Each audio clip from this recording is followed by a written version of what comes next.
Donc le parc national des Cévennes coordonne sur son territoire un ensemble de sites et de sentiers d'interprétation.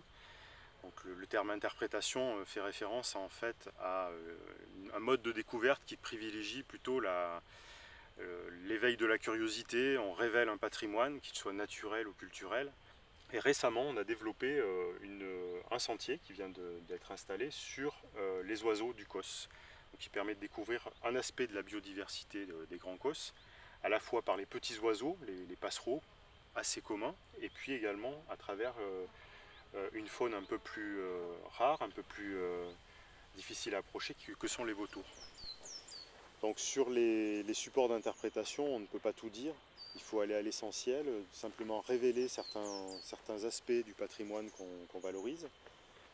On donne l'essentiel et l'essentiel aussi du parcours, c'est ressentir les choses in situ, de vraiment découvrir le paysage, de s'approprier les sons des oiseaux qu'on entend, les cris et les chants d'oiseaux que l'on peut entendre. Donc vraiment tirer bénéfice de sa visite sur site.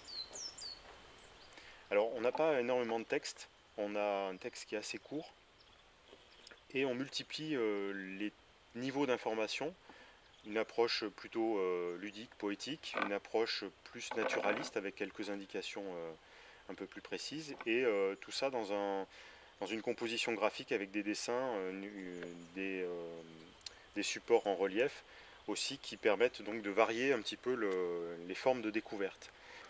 Avec les sentiers d'interprétation, on touche un public familial qui est davantage demandeur d'une petite balade. Avec les sentiers d'interprétation, on est sur des formats de 1 heure, 2 heures grand maximum de marche avec un faible engagement physique, des faibles dénivelés.